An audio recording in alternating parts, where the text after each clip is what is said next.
Hi everyone, welcome back to 2020 Pinterest Inspiration Collaboration hosted by Kimber Creations here on YouTube. Please check out the description box. Nothing's really changed to my knowledge if I can remember. We're going to be posting the last Saturday of every month. And I can't remember the time. My time is always off. I'm Central Standard Time, so I always screw up the time if you haven't noticed. I want to share with you what I've used, and then I'll go over the project itself.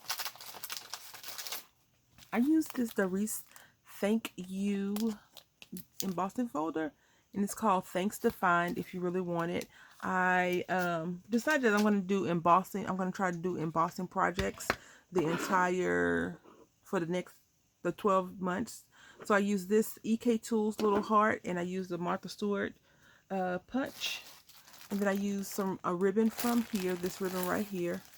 Please excuse my hand, I have glue on them, and I just use some regular paper, and this is what I created.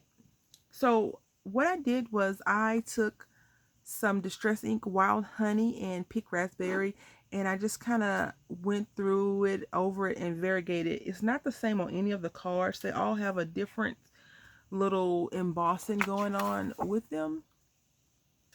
So on this card right here, I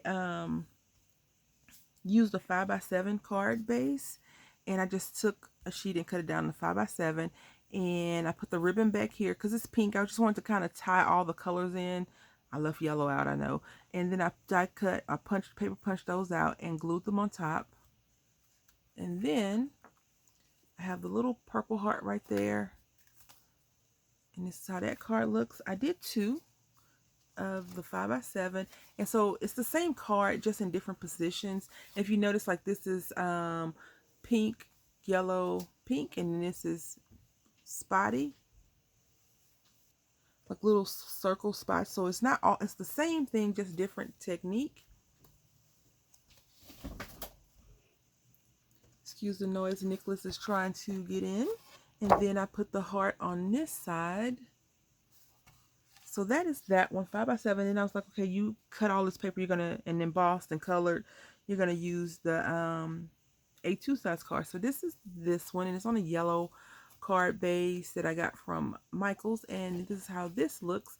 And so what I did is the same technique. This is very, very light. I think this is probably one of the first ones I did, but I like it because you can kind of see it in the shadows. And then I just took some of these flowers that I got from Hobby Lobby last year, I think, and glued two down, picked a size and glued it down because I really didn't want to take away from the words that were already on the card. And I just put a pearl on that I got out of this, and this is from Crafter's Companion.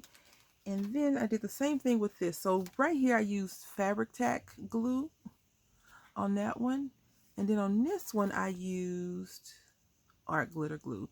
So the art glitter glue is not really drying that well, and that's why I want to use the fabric tack, but the fabric tack didn't seem like it was working either.